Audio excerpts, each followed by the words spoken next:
안녕하세요. NCS 직업기초능력, 자기계발능력, 핵심 이론, 저와 함께 시작하겠습니다.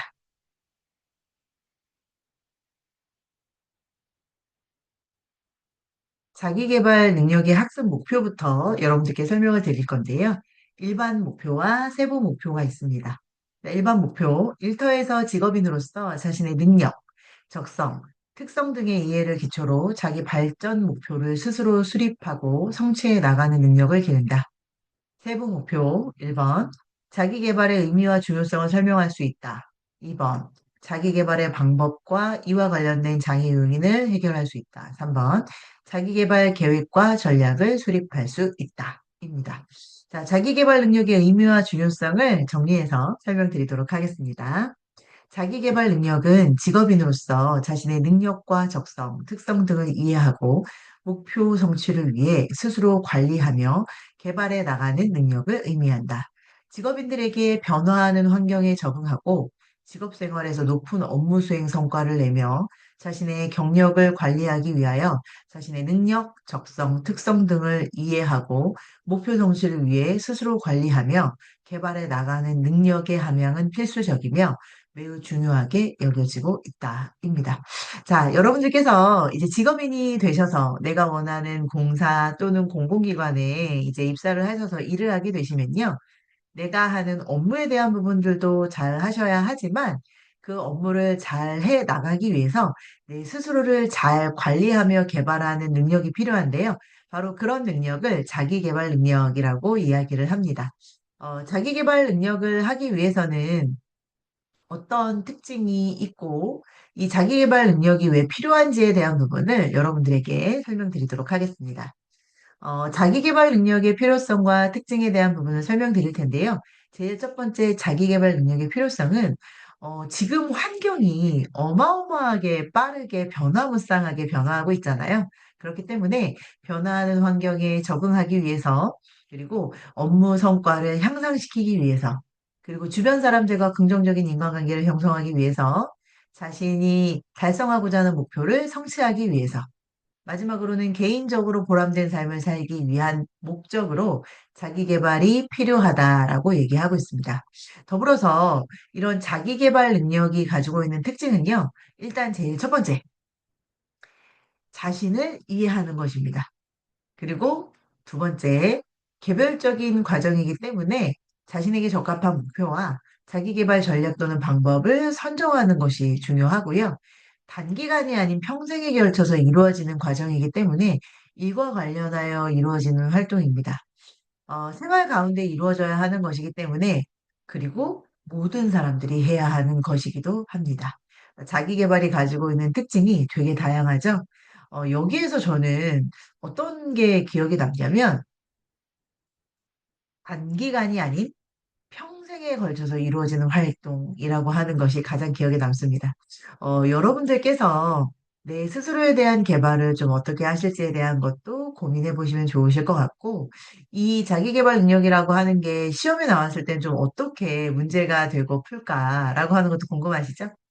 이론에 대한 부분을 하나하나씩 좀 정리해 나가면서 제가 뒷부분에는 문제에 대한 경향과 문제풀이 팁도 설명을 같이 드리도록 하겠습니다. 보시게 되면 지금부터는 자기 개발이 이루어지는 과정에 대해서 좀 설명을 드리려고 해요. 자기 개발이 이루어지는 과정은 보시게 되면 단계가 있습니다. 아까 자기 개발에서 중요한 건 내 자신을 좀 인식하는 거다라고 하는 부분이 있었는데요. 여러분들께서 보시는 것처럼 자기 개발이 이루어지는 과정의 제1 첫 번째는 자아 인식의 단계입니다. 자, 이 자아 인식의 단계는요. 직업 생활과 관련해서 내가 가지는 나의 가치, 신념, 흥미, 적성, 성격 등으로 내 자신에 대한 부분을 좀 파악해 가는 것입니다. 내가 내 스스로에 대한 자아 인식을 할 때 도움이 되는 질문은요. 이런 게 있어요. 업무 수행 시 내가 잘할 수 있는 장점은? 내가 조금 보완해야 되는 단점은? 나의 직업의 흥미는? 나의 적성은? 이런 부분들에 대한 것들. 그리고 이렇게 내 스스로에 대한 자아인식에 대한 부분들을 좀 어느 정도 정리도 하시고 나는 어떤 사람인가에 집중을 하시면서 내 스스로에 대해서 조금 인식하는 시간을 좀 가지셨다면 두 번째 단계로는 자기 관리의 단계입니다.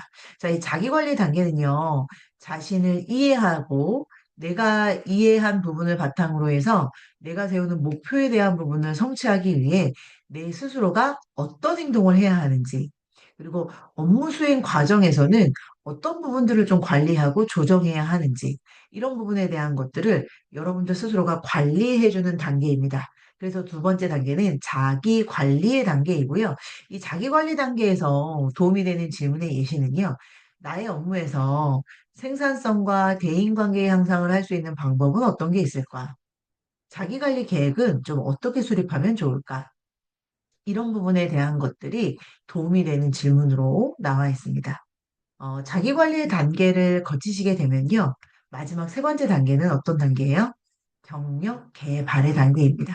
자, 이 경력 개발이라고 하는 건 어떤 거냐면 내가 지금까지 업무를 하면서 지내왔었던 그 경력의 목표와 내가 전략을 수립하기 위해서 실행해야 되는 부분들과 그 실행을 하면서 알게 된 부족한 부분들, 그러니까 내가 어떻게 피드백을 통해서 어떻게 그 과정을 조금 더 개선하고 잘 갈 수 있을까라고 하는 것을 피드백하면서 함께 가는 과정이 바로 경력 개발의 단계, 바로 3단계입니다. 자, 이 단계에서는요, 도움이 되는 질문이 내가 설계하는 나의 경력은 어떨까? 경력을 쌓기 위해서 나는 좀 어떻게 해야 할까? 경력 개발과 관련된 최근 이슈는 어떤 게 있을까? 이런 부분에 대한 걸 여러분들께서 확인하시면서 질문하시면서 이 3단계에 대한 부분을 밟아 가시면 좋으실 것 같아요. 그러면 내 스스로에 대한 개발이 이루어지는 과정입니다. 첫 번째는 뭐예요? 내 스스로에 대한 자아인식. 그래서 내가 어떤 부분에 대한 걸 좀 관리하면 좋을지에 대한 걸 생각하는 게 2단계예요. 자기 관리. 이 자기 관리가 되시는 분들이 뭐가 같이 되는 거예요? 경력 개발. 3단계 경력 개발까지 가는 거예요. 아까 자기 개발이라고 하는 건 단기간에 되는 것이 아니라 평생에 걸쳐서 하는 거다라고 이야기 드렸잖아요.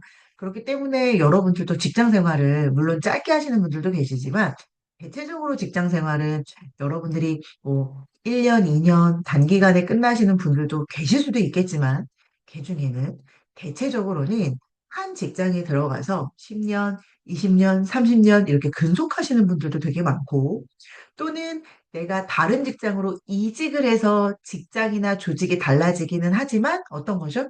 나의 경력에 대한 부분들을 계속 쌓아가시면서 10년, 20년, 30년이 되어 가시는 분들도 계세요. 그렇기 때문에 자기 개발이 이루어지는 과정은 평생에 걸쳐서 여러분들 스스로 함께 하시면서 가시는 거기 때문에 이 과정을 뜻깊게 잘 해내시면 좋으실 것 같습니다. 자, 그러면 지금부터 여러분들과 함께 어떤 부분에 대해서 또 이야기를 나눠볼 거냐면 자기 개발이 이루어지는 과정에 대해서 좀 설명을 드렸다면 자기 개발을 어떻게 수립할지 그리고 자기 개발 전략에 대한 부분을 좀 함께 이야기 나눠보도록 하겠습니다. 자, 자기 개발 설계 전략이에요. 자기 개발 설계 전략은요, 크게 5가지로 이루어져 있는데요. 일단 제일 첫 번째는 장기, 단기 목표를 수립하는 겁니다. 자, 장기 목표는요, 아까 제가 앞에서 말씀드렸던 것처럼 우리가 직장 생활을 한 곳에 들어가서 10년, 20년, 30년 하시는 분들도 계시지만 내가 나의 직업이나 또는 내가 속하는 이 조직을 바꿔가면서 나의 직장 생활을 10년, 20년, 30년 다른 곳에서 각각 이렇게 쌓아가시면서 이 본인 스스로의 자기 관리, 경력 개발 관리를 하시는 분들이 계시거든요. 그러면 이때는 우리가 기본적으로 내 스스로에 대한 자기 개발 설계 전략을 할 때, 나의 목표를 세울 때, 장기적인, 긴 목표도 세우지만, 단기적인 목표도 세우기 마련입니다. 그렇기 때문에 장기 목표는 5년 이상, 20년 뒤의 설계까지도 한번 해보시는 거예요. 그래서 내가 지금 가지고 있는 나의 욕구, 가치, 흥미, 적성, 기대 이런 다양한 사항을 고려해서 일과 관련해서 직무의 특성, 타인과의 관계 등을 고려해서 장기 목표를 한번 설계해 보시는 거고 단기 목표는 1년에서 3년 이내입니다. 그렇기 때문에 짧게 내가 무언가를 해낼 수 있는 목표로 생각을 해주시면 좋으실 것 같고요. 말 그대로 단기 목표이기 때문에 내가 장기 목표를 위해서 필요한 것을 단기 목표에서 설정하시면 좋아요. 예를 들면 이런 거예요. 내가 업무를 하는데 필요한 직무 경험을 위해서 어떤 걸 해야 될까? 내가 그 사이에 개발해야 할 능력은 무엇일까? 그 사이에 취득해야 할 자격증은 무엇일까? 내가 그 사이에 좋은 인간관계를 형성해야 될 부분들은 어떤 게 있을까? 이런 모든 것들을 좀 고려해서 장단기 목표를 수립하시는 게 중요합니다. 그 다음에 두 번째는 인간관계를 고려하시는 거예요. 여러분들께서 직장 생활을 하실 때 내가 함께 일했었던 나의 동료가 같은 동종업계에 다른 회사로 이직하신 분들도 있고요. 그쵸? 또는 나의 선배님이, 어, 내가 업무하고 있는 다른 부서에 계시거나 다른 업무 사업 본부에 계실 수도 있어요. 그러면 우리가 나 스스로에 대한 인간관계를 정립하고 정리할 때 어떻게 하는 거예요? 아, 내가 예를 들어서 지금 홍보 부서에 있는데, 마케팅 부서에 있는 선배님이 하시는 업무나 이런 부분들에 대한 것, 내가 홍보와 마케팅에 대한 부분까지 나의 범주를 넓혀가면 좋지 않을까? 아, 내가 마케팅에 관심이 있는데, 저쪽 다른 부서에 있는 우리 선배님, 마케팅 부서에 계신데, 아, 요 일을 어떻게 하고 계시고, 어떤 부분으로 어떻게 하고 계시지 궁금하다.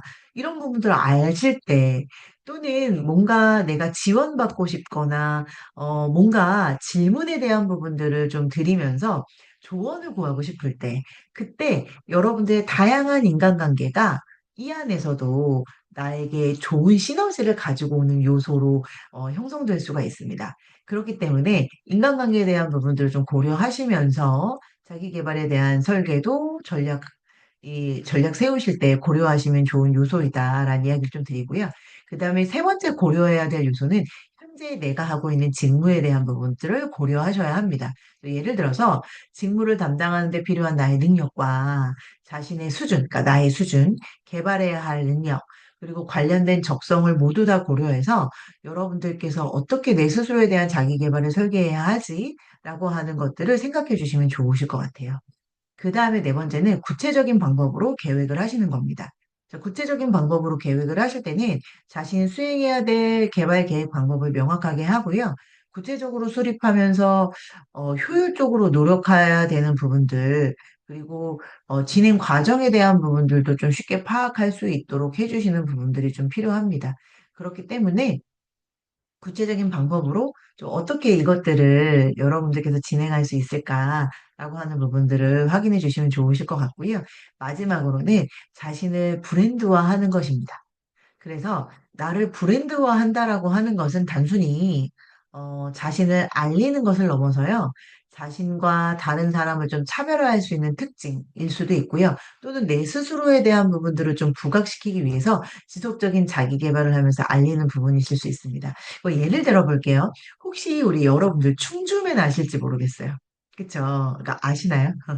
그러니까 그분이 본인이 속해 있는 그 공공기관 있죠. 그 안에서 이런 자신을 브랜드화하고 충주를 알리기 위해서 노력을 하시고 이런 부분들에 대한 것들이 물론 제가 자주 보는 컨텐츠는 아니지만 그분을 보면서 되게 괜찮다.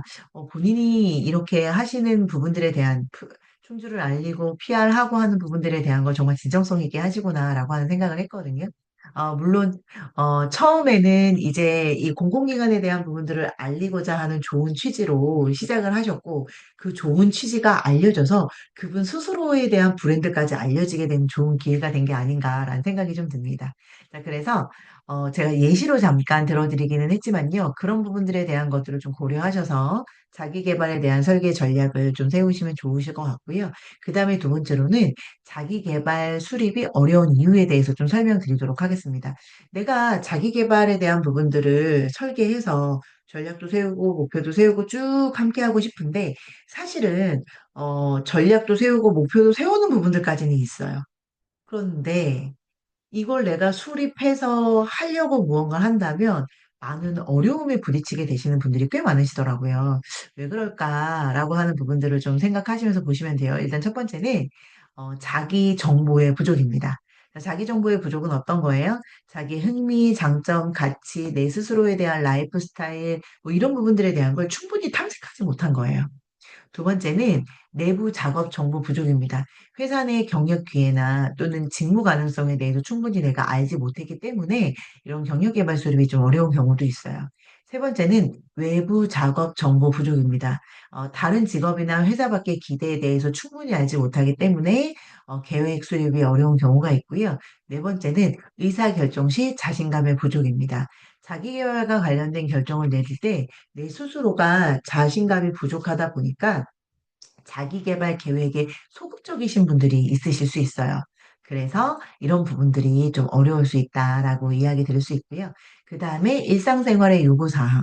자, 개인의 자기 개발 목표와 일상생활 또는 가정생활 이런 부분들 간에 일어나게 되는 다양한 갈등의 요소들 때문에 자기 개발 계획 수립이 어려울 수 있고요. 마지막으로는 주변 상황의 제약입니다. 재정적인 문제나 뭐 내 나이, 연령 또는 시간 등등 다양한 부분들 때문에 자기계발 수립이 어려운 경우도 있기 때문에 이런 부분들에 대한 걸 여러분들께서 파악하셔서 자기계발에 대한 부분들을 잘 계획하시고 수립해 주시면 좋으실 것 같습니다. 자, 그러면 지금까지 자기계발에 대한 이야기를 쭉 좀 드렸는데요. 자기계발 능력이 가지고 있는 하위 구성 요소에 대해서 지금부터 설명드리도록 하겠습니다. 자, 하위 구성 요소의 제일 첫 번째는 자아인식 능력입니다. 자아인식 능력은 내가 내 스스로를 잘 아는 것을 자아인식이라고 이야기를 하는데요. 자아인식의 의미와 방법에 대해서 좀 알아볼게요. 일단 첫 번째, 자아의 개념입니다. 자아는 자신에 대한 인식과 신념이 체계적이고 일관된 집합을 자아라고 이야기를 해요. 결론적으로는 나는 어떤 생각을 가지고 있는 사람이고, 나의 신념은 뭐고, 나의 가치관은 뭐고, 이런 부분에 대한 거 있죠. 이런 부분에 대한 것들. 그래서 내가 가지고 있는 나의 인식과 신념의 이런 체계적인 이런 모든 부분의 집합을 자아라고 이야기하고요. 이 자아는 내 스스로에 대한 내면적인 성격 또는 다른 말로는 정신이라고 할 수 있습니다. 나의 마인드. 나는 어떤 마음으로 사는 사람이지? 나는 어떤 마음일까? 이런 부분에 대한 것도 여러분들 좀 심도 있게 보시면 좋으실 것 같아요. 두 번째는 자아인식인데요. 자아인식은 다양한 방법으로 활용해서 자신이 어떤 분야에 흥미가 있고 어떤 능력의 소유자이고 어떤 행동을 좋아하는지를 좀 종합적으로 분석해서 이해하는 걸 자아인식이라고 이야기를 합니다. 자, 마지막으로 세 번째는 자아존중감인데요. 자아존중감은 어떤 부분에 대한 것이 있냐면 이런 부분에 대한 것이 있습니다. 일단 제일 첫 번째는 개인의 가치에 대한 주관적인 평가와 판단을 통해서 자기 결정에 도달하는 과정입니다. 그리고 두 번째로는 스스로에 대한 긍정적 또는 부정적인 평가를 통해 가치를 결정짓는 것이기도 하고요. 세 번째는 자신의 정체성 형성에 영향을 주는 중요한 요소입니다.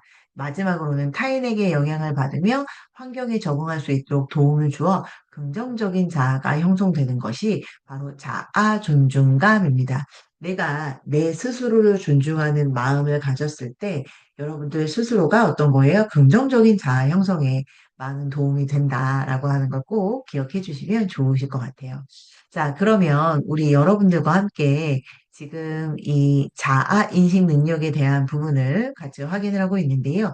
네 번째 여러분들께 또 도움이 되는 얘기를 좀 드리려고 해요. 네 번째는 자아 인식이니까 말 그대로 내 스스로에 대한 걸, 나를 잘 아는 방법에 대해서 좀 설명을 드릴 건데요. 나를 잘 아는 방법은 뭐 여러 가지가 있을 수 있지만 일단 첫 번째 스스로 질문해서 나를 알아내는 방법이 있어요. 스스로 질문해서 나를 알아내는 거예요. 일단 첫 번째 질문은 일을 할 때 나의 성격의 장단점은 무엇일까? 현재 일과 관련돼서 나의 부족한 부분은 무엇인가? 일과 관련한 나의 목표는 무엇인가? 그리고 이 일이 나에게 어떤 의미가 있는가? 지금 현재 내가 하고 있는 일이 정말로 내가 원했던 일을 하고 있는가? 여기에는 질문이 다섯 개밖에 안 나왔지만 이거 이외에도 우리는 내 스스로에게 던지는 다양한 질문들을 많이 할 수가 있습니다. 두 번째로는 다른 사람의 의견을 통해서 알아내는 방법이에요. 어, 나의 장단점이 뭐라고 생각해? 물어보는 거예요. 다른 사람의 의견을. 내가 무엇을 하고 있을 때 가장 좀 재미있어 보였어? 내가 어려움이나 문제상이 생겼을 때 나는 좀 어떤 행동을 하는 것 같아?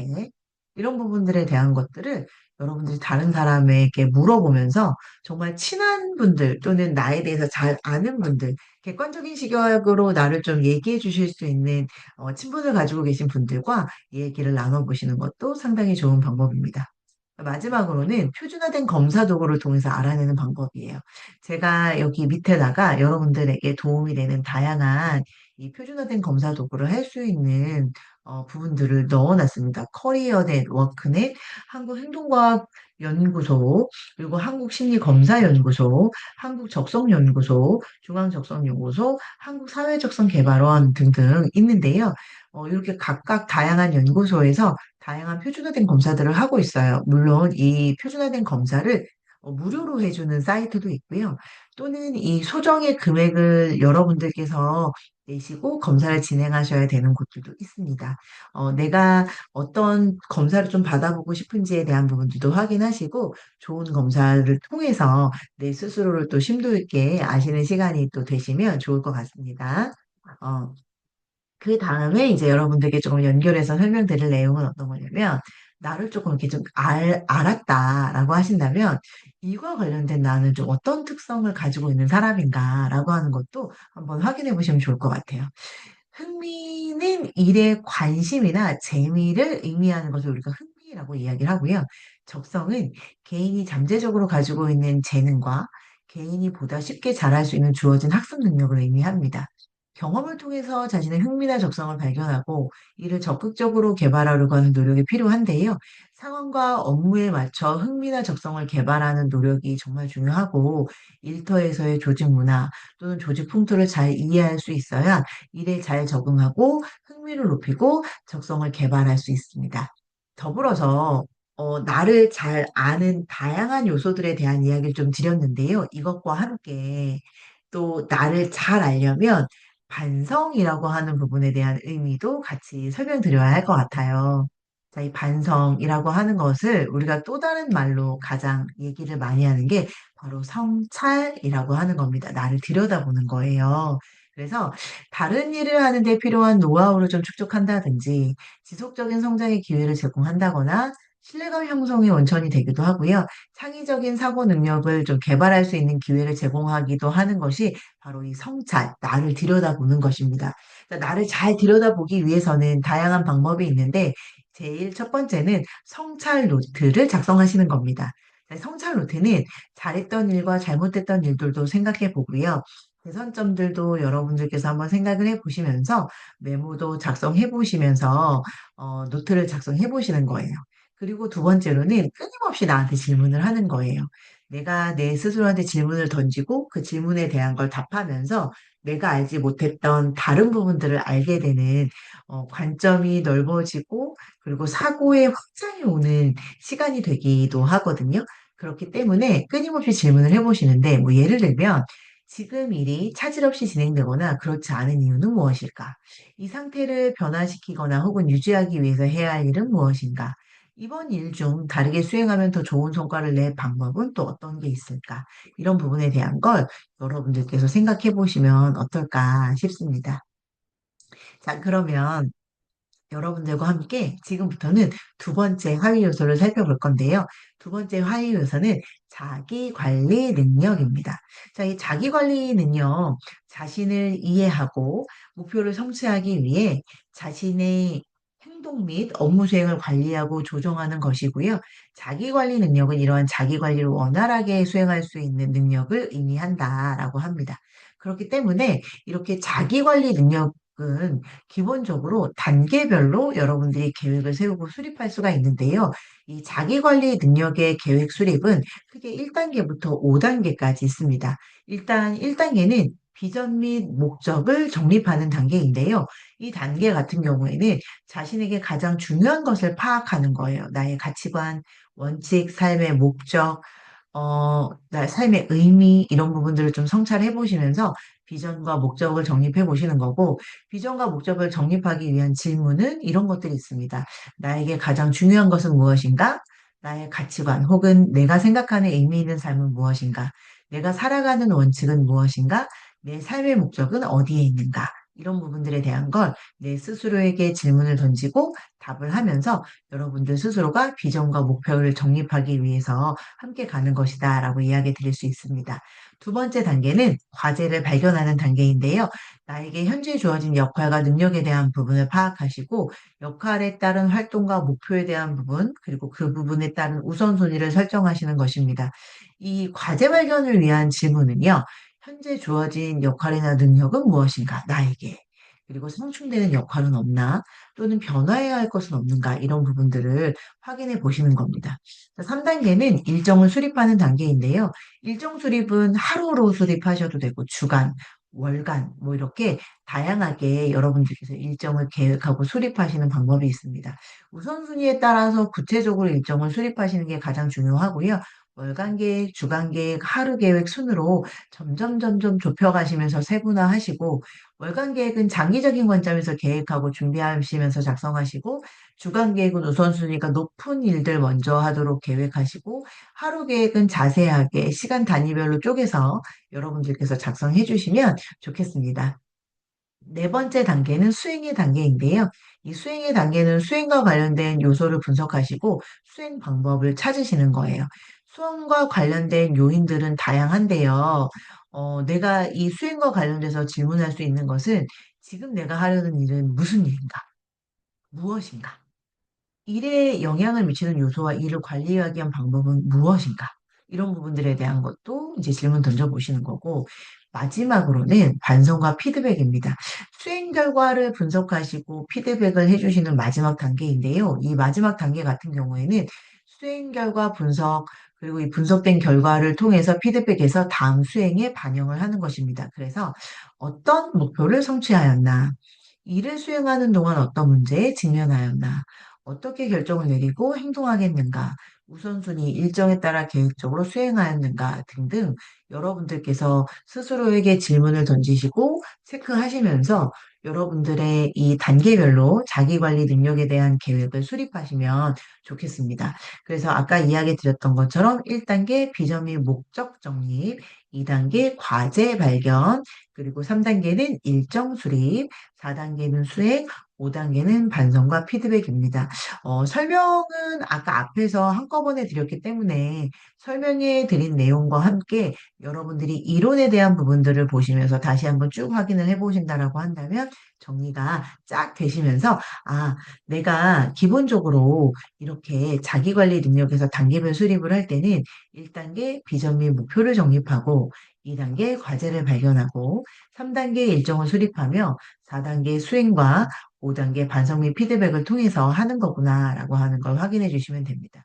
많이 어렵지 않으니까 단계별로 어떤 부분이 있었는지에 대한 파악만 해주신다라고 한다면 문제를 푸신다거나 또는 여러분들께서 이 부분을 실제 현장에서 사용하게 되시더라도 무리 없이 진행을 하실 수 있으실 겁니다.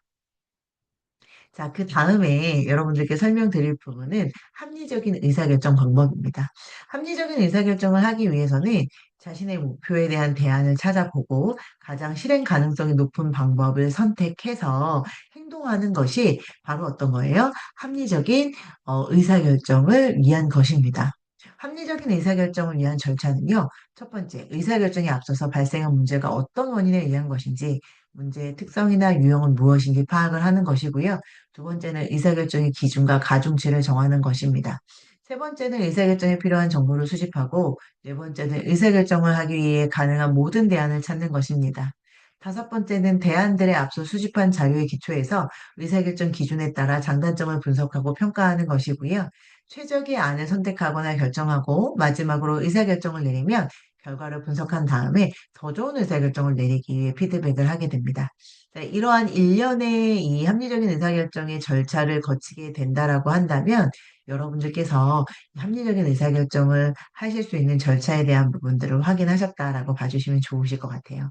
자, 그래서 이렇게 합리적인 의사결정에 대한 부분들을 하는 절차에 대한 부분을 우리가 또 알아봤다면 거절을 할 수 있는 의사결정에 대한 부분들도 좀 알아보면 좋을 것 같아요.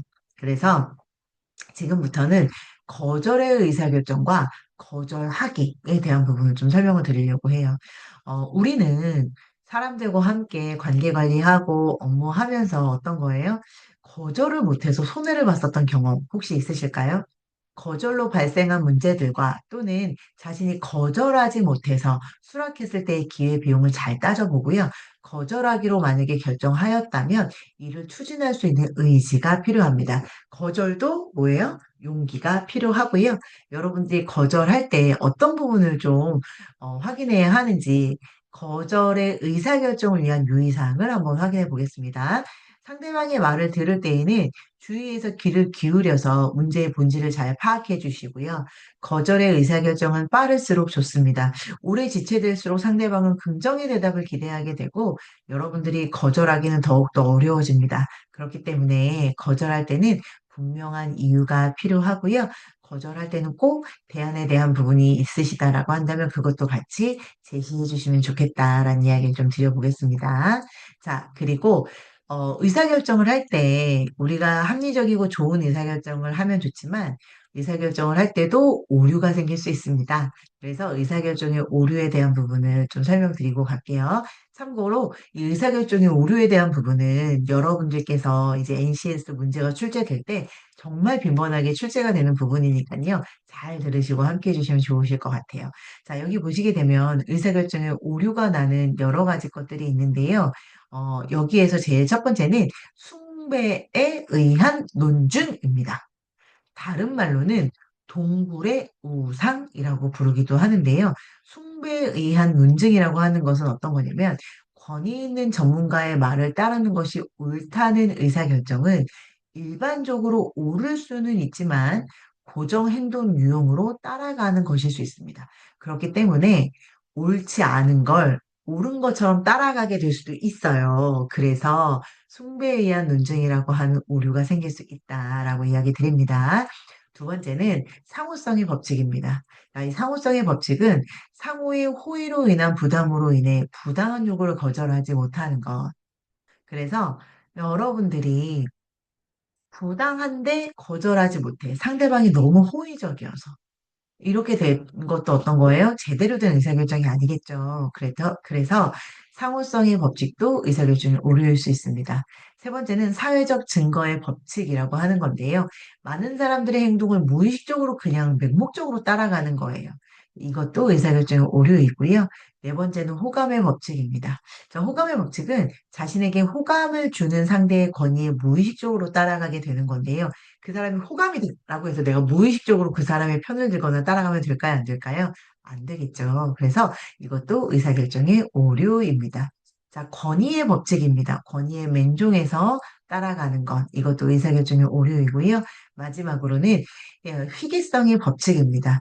얼마 없습니다. 이번이 마지막 기회입니다. 오늘이 마지막입니다. 라고 하는 유혹에 꼭 필요하지 않은 것임에도 불구하고 넘어가시는 것. 이게 바로 희귀성의 법칙이다라고 이야기 좀 드리겠습니다. 그래서 여러분들과 함께 지금까지 의사결정의 오류에 대해서 살펴보았습니다. 자, 그 다음엔 어떤 부분에 대해서 이야기 좀 나눌 거냐면요. 내면 관리 방법에 대해서 좀 설명드리려고 해요.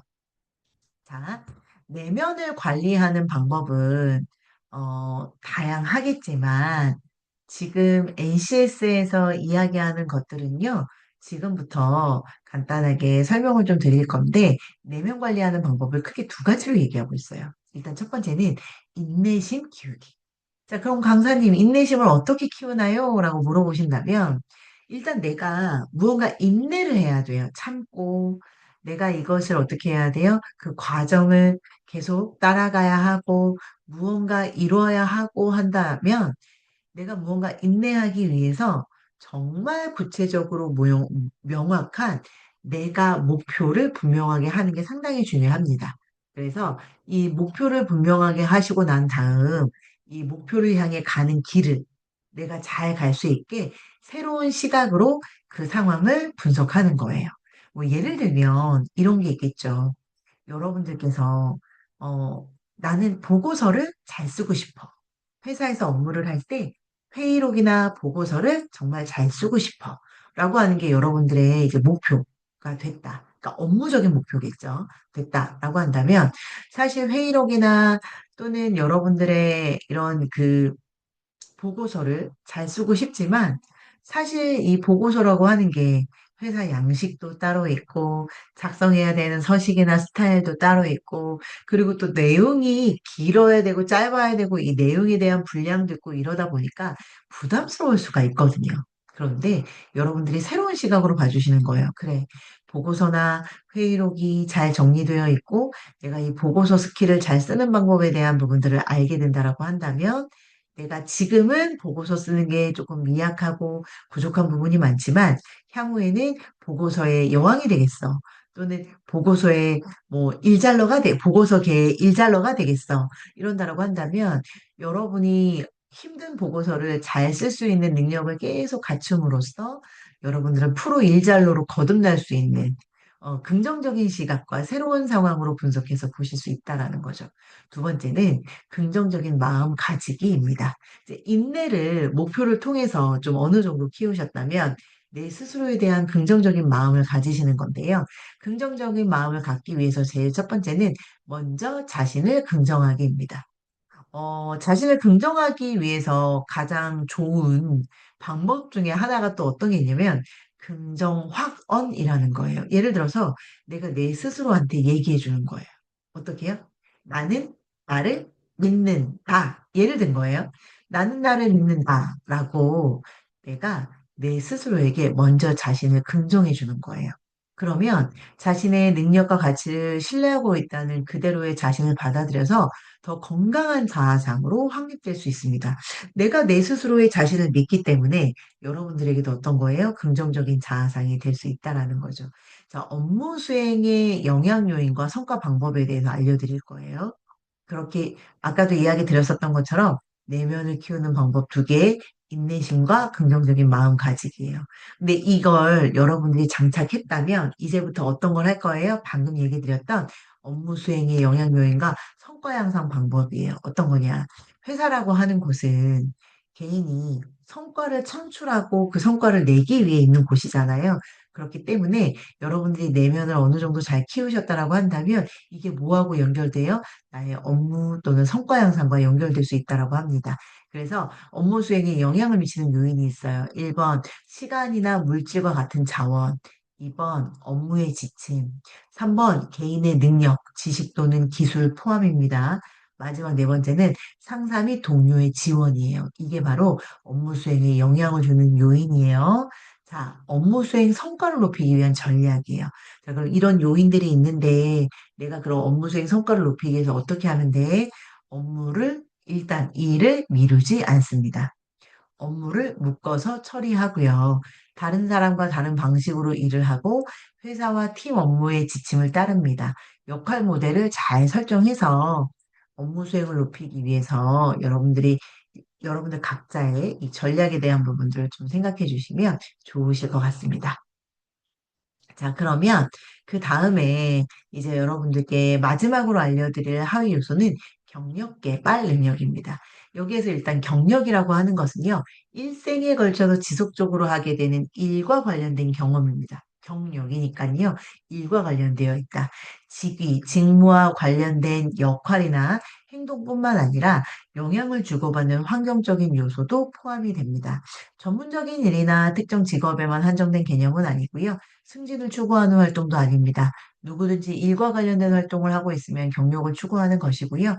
모든 사람은 각자 독특한 직무, 지위, 경험을 쌓기 때문에 각자 나름대로 독특한 경력을 추구하고 있습니다. 자, 이게 경력이라고 한다면 그럼 경력 개발이라고 하는 것은 무엇인가?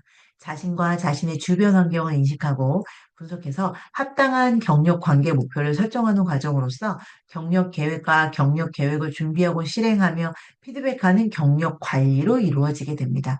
자, 이때 경력 개발을 하기 위해서는요, 필요한 부분이 있는데요. 크게 세 가지입니다. 환경적인 변화예요. 지식, 정보의 빠른 변화, 인력난의 심화, 삶의 질을 추구하고 중견사원의 이직이 증가하고 이게 바로 뭐예요? 경력 개발이 필요한 이유인 거죠. 조직의 요구는 어떤 거예요? 경영 전략의 변화, 승진 적체, 직무 환경의 변화, 능력주의 문화 이런 부분들이 우리가 경력 개발을 해야 되는 필요성이다라고 보여지는 거죠. 마지막으로 개인적인 요구입니다. 발달 단계에 따른 가치관, 신념 변화, 그리고 전문 축적 및 성장 요구의 증가, 개인의 고용시장 가치의 증대, 이런 부분이 경력 개발의 필요성이다라고 이야기를 드릴 수 있겠습니다. 자, 그러면 경력 개발 수립 과정과 방법에 대해서 여러분들께 좀 설명드리도록 하겠습니다. 자, 경력 개발을 할 때는요, 경력 단계 모형이 있는데, 이 경력 단계 모형은요, 성인 초기에 직업을 선택하고 조직에 입사해서 경력 초기의 과정을 거치면서 성인 중기의 경력 중기 또는 경력 말기의 과정을 성인 말기의 경력 중기 또는 경력 말기의 직업 생활을 유지하면서 퇴직을 준비하는 과정을 거치는 것을 경력 단계 모형 이렇게 이야기를 합니다. 그래서 1단계 직업 선택의 단계에서는요.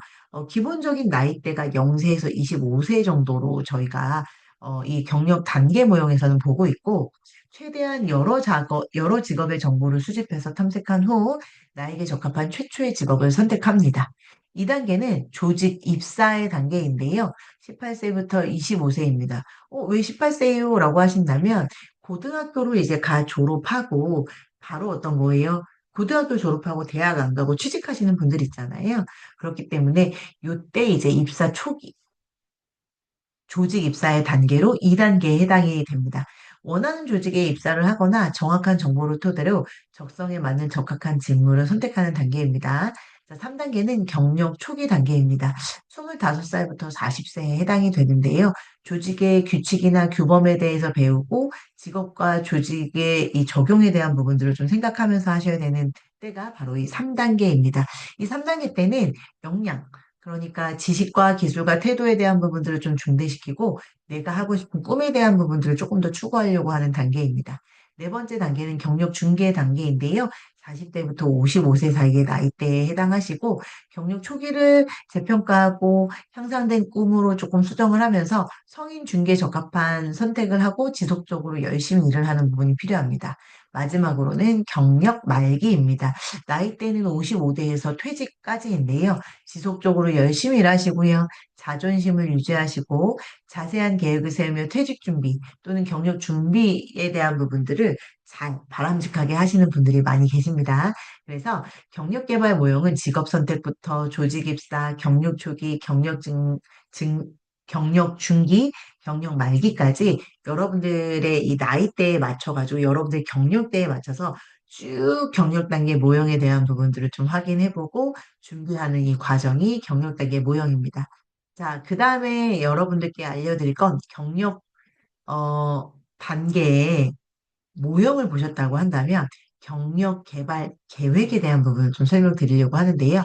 경력 개발 계획도 1단계부터 5단계까지 단계가 좀 있습니다. 1단계는 직무 정보를 탐색하는 단계이고요. 2단계는 자신과 환경에 대한 부분을 이해하는 단계입니다. 세 번째 단계는 경력 목표를 설정하는 단계이고, 네 번째 단계는 경력 개발 수립을 하는 단계입니다. 마지막으로는 실행과 평가를 하는 단계다라고 확인을 해주시면 좋으실 것 같아요. 자, 지금 현재 경력 개발의 다양한 이슈들이 대한민국에 나타나고 있는데요. 뭐 예를 든다라고 한다면 이런 이슈들이 꽤 많이 나오더라고요. 일단 제일 첫 번째는 어떤 거예요? 제일 첫 번째는 어떤 거예요? 평생학습 사회가 됐다라고 하는 부분입니다. 그리고 두 번째는 투잡스라고 되어 있는데요. 요게 지금은 조금 바뀌었죠. 어떻게? 엔잡러로 바뀌었어요. 정말 뭐 직업이 두 개인데 투잡스라고 한다면 요즘에 엔잡러라고 해서 정말 다양한 직업들을 가지고 계신 분들도 계시고요. 그리고 청년 실업, 창업 경력, 독립근로자와 새로운 노동 형태의 등장, 일과 생활의 균형, 뭐 그래서 이런 다양한 부분들이 경력 개발의 다양한 이슈로 또 떠오르고 있다라고 생각해 주시면 좋으실 것 같아요. 자, 그러면 지금부터는 우리 여러분들과 어떤 부분에 대해서 좀 이야기를 나눠볼 거냐면 ACS 문제 출제 경향에 대해서 좀 설명을 드릴 거예요. 어떤 거에 따라서 자기 개발 능력의 ACS 문제 출제 경향입니다. 일단 첫 번째, 자기 개발 능력에 대한 이 문제 출제 경향도 실제 직무 상황을 기반한 문제가 되게 많이 나오고 있어요. 그리고 두 번째로는 내가 내 스스로에 대한 변화를 하기 위해서 변화 관리와 위기 대처 능력, 자기 개발 능력을 가지고 내 자기 개발에 대한 부분을 어떻게 변화 관리와 위기 대처의 능력까지도 좀 연결할 수 있는지에 대한 부분 확인해 주시면 되고, 조직 기여 측면의 자기 개발, 계획 수립 및 실행력에 대한 부분들 여러분들께서 같이 봐주시고 확인해 주시면 좋으실 것 같습니다. 예를 들어서 제가 또 예제를 하나 여러분들께 좀 설명을 드려볼게요. 자, 어떤 예제를 드릴 거냐면, 이 예제를 조금 설명을 드려볼까 해요. 물론 뭐 여러 가지 예제가 있기는 한데요. 요거 예제 한번 들어볼게요. 자, 이거 예제예요. 저희 책의 문제 예제인데요. 보시게 되면요.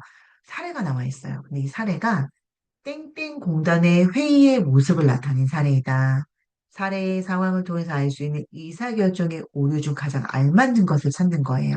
아까 의사결정의 오류에 대한 이야기를 여러분들과 잠깐 나눴잖아요. 근데 그 의사결정의 오류가 생길 수 있는 걸 그냥 의사결정 오류를 찾으시오. 의사결정의 오류, 의사결정의 뜻 이게 아니라 정말 실제 회사에서 볼 수 있는 회사가 우리에게 어떻게 해야 되는지에 대한 실제 직무 상황에 기반의 문제를 주고 그 안에서 여러분들께서 변화 관리, 위기 대처 능력 또는 우리 조직의 기여 측면에서의 내 스스로에 대한 자기 개발, 계획 수립이나 실행력 이런 부분이 어떻게 연결고리가 돼서 가는지에 대한 문제가 나옵니다. 자, 지금 이 문제는요, 쭉 보시게 되면 어떤 거예요? 땡땡 공단에서 새로운 전력 시스템 도입을 논의하기 위해 회의가 열린 거예요. 땡땡 공단의 이사와 회의에 참석한 팀원들은 시스템 ABC를 두고 고민해서 열띤 회의가 진행 중인데 A 시스템 같은 경우에는 땡땡 공단 이사가 과거에 성공적으로 도입했던 기술과 유사한 시스템으로 안정성이 검증되었지만 최신 기술과는 거리가 먼 시스템인 거예요. 그러니까 옛날 건데 옛날에 되게 좋았었는데 지금 현재 기술과 좀 거리가 동떨어진 거죠. B 시스템은 어떤 거예요? 최근 해외에서 성공적으로 적용이 됐고 에너지 효율도 높고 그리고 유연성이 뛰어난 신기술 기반의 시스템인 거예요. 마지막 세 번째 시스템은 어때요? 국내 스타트업이 개발한 시스템으로 비용 효율이 뛰어나고 맞춤형 개발이 용이하지만 대규모 시스템 운영의 경험이 없어서 부족한 경험이 부족한 시스템이다라고 나와요. 자, 그럼 여기에서 우리가 알 수 있는 건 어떤 거예요? 아, 지금 A, B, C 시스템을 가지고 어떤 시스템을 우리 회사에 도입할 건지에 대한 부분을 확인하는 회의 자리구나. 그래서 이 회의 자리에서 어떤 시스템을 선택해야 될지 의사결정을 해야 되겠구나라고 나오죠. 그런데 말 그대로 실제 직무 상황 기반에서 실사례에 대한 부분들을 이렇게 보기로 넣어주는 거예요. 그러면 여러분들께서 내용을 보시면서 글을 읽고 확인을 하시는 거죠. 이게 A, B, C 시스템의 담당자가 각각 다 다른 거예요. B 시스템 담당자가 이사님한테 이야기하죠. 이사님, B 시스템은 초기에 대한 비용에 대한 부담이 있지만 에너지 효율과 기술 확장성을 고려하면 미래 전력망에 가장 적합한 대안이라고 생각합니다. 해외 성공 사례도 많이 있습니다. 그러니까 B 시스템이 괜찮다라고 하는 걸 지금 막 피력을 했더니 C 시스템 담당자가 이렇게 이야기하죠. 시스템은 국내 기술을 활용해서 비용을 절감하고 저희 공단의 특수한 상황에 맞게 맞춤형 개발을 할 수 있다는 큰 장점이 있다. 라고 했더니 땡땡 공단 이사님이 이야기합니다. 두 사람의 의견 모두 잘 들었습니다. 하지만 과거에도 신기술을 무리하게 도입하려다가 예상치 못한 문제들이 생겼던 경험이 있지 않습니까? 저는 무엇보다 안정성이 중요하다고 생각합니다. 과거에 우리 공사에 큰 성공을 거두었던 A 시스템의 구조가 가장 안정적이라고 판단됩니다. 라고 했더니 B 시스템 담당자가 어떻게 되어 있어요? 괄호에 뭐라고 되어 있어요? 주저하며 말 못하는 거죠. 왜냐면 이사님이 안정된 시스템을 하자라고 하니까 어떻게 하는 거예요? A 이사님 A 시스템은 점점점 할 말이 많지만 더 이상 얘기하지 않았어요. 그리고 그 공단 이사장님이 또 이야기하시죠. 물론 장단점이 있겠지만 우리 공단의 경험과 역량을 잘 활용해서 할 수 있는 방법은 A 시스템이다라고 한다면서 본인 생각은 이렇다. 여러분들 생각은 어떻습니까? 라고 물어봐요. 의사결정해야 되는데 시스템 지금 하나를 A, B, C 중에 골라야 되는데 그랬더니 다른 팀원들이 괄호치고 뭐라고 되어 있어요? 더 이상 논리적인 반박이 없이 네, 이사님 말씀에 동의합니다. 라고 얘기해 주셨어요. 자, 이거는 어떤 거예요? 우리 문제 한번 풀어볼까요? 네, 보시게 되면 정답은 어떤 거죠? 맞습니다. 짐작하셨겠지만 4번. 동굴의 우상 법칙이에요. 자, 어떤 거죠? 의사결정의 오류 중에 숙고에 의한 의사결정에 해당이 돼요. 그래서 개인의 경험과 지위에 대한 맹신, 그러니까 개인의 경험 뭐예요? 이사님이 예전에도 이 시스템을 가지고 왔었다. 근데 이분의 지위가 지금 뭐예요? 이사님이에요. 그럼 일단 조직 안에서 거의 어떤 거예요? 리더인데 상위 리더예요. 되게 높은 리더님이에요. 자, 그럼 이분이 나는 A라고 생각합니다. 여러분들 생각 어떻습니까? 이렇게 물어보시면 어때요? 저걸로 하시겠다는 거잖아요. 그쵸? 답이 정해져 있잖아요. 그래서 이런 부분들에 대한 것이 어떤 거예요? 아까 제가 여러분들께 이야기 드렸었던 것처럼 실제 NCS 출제 경향 자체가 어떤 거예요? 내가 이 문제를 통해서 어떻게 문제 해결을 할 수 있는지에 대한 부분들을 확인하는 거죠. 그래서 실제 직무 상황을 기반한 문제가 나오는 거예요. 개인의 성장과 또는 어떤 거예요. 방금 회의 상황과 뭐 이런 부분들에 대한 걸 주고 또는 시나리오형 문제가 나오기도 하니까 그런 부분을 확인해 보시면 되시고 이것과 연관해서 변화 관리나 위기 개처 능력 같은 것들 새로운 환경 안에서 새로운 지식과 기술 안에서 내가 내 스스로에 대한 자기 개발 능력을 어떻게 계속 성장시켜서 이런 변화와 위기 대처에 대한 부분을 할 건가. 더불어서 우리 조직에 나는 내 스스로에 대한 자기 개발 능력을 어떻게 해서 우리 조직에 어떻게 기여할 건가, 어떻게 개발할 건가, 계획 수립이나 실행력은 어떻게 할까라고 하는 부분들에 대한 것들을 여기에서 얘기하고 있습니다. 그렇기 때문에 여러분들께서 문제를 푸실 때는 어떻게 하시면 좋아요? 제가 대표 예제를 지금 한 문제만 보여드리긴 했지만, 여러분들이 이제 책을 보시면 우리의 문제들을 또 많이 푸실 수가 있어요. 문제풀이를 할 때 팁은 어떤 게 있어요? 이런 게 있어요. 자, 일단 지문의 상황과 그 중간에 나온 인물의 특성을 이해하셔야 해요. 제가 아까 보여드렸던 그 문제에서는 어떤 거예요? 지문의 상황, ABC 시스템 중에 하나의 시스템을 의사결정하려고 하는 회의 장소예요. 거기에 인물들이 있는데 어떤 인물이 조금 중요한 인물이에요? 맞아요. 이사님이잖아요. 그리고 여러분들께서 자기 개발 능력에 대한 문제를 푸실 때는 적극적이고 주도적인 자세로 내 스스로에게 성장하는 좋은 마음으로 이제 문제에 대한 부분들을 푸시고 해주시면 되고 성과나 효율성과 관련한 부분에 대한 것도 같이 확인해 주시면 좋으실 것 같고요. 자기 개발 능력에서는 또 이제 경력 개발 관리의 몇 단계 또 자기 개발 계획의 몇 단계 막 이런 것들이 있잖아요. 각각의 단계별로. 그렇기 때문에 실현 가능한 계획과 현실적인 판단에 대한 부분들을 고려하셔서 문제를 풀어주시면 좋으실 것 같습니다. 아까도 이야기 드렸지만 여러분들께서 직무상황 기반의 문제가 나온다라고 하는 거, 지문에 대한 부분, 그걸 좀 파악하시고 문제를 풀 수 있는 부분, 이런 부분에 대한 걸 기억하시면 좋겠고요.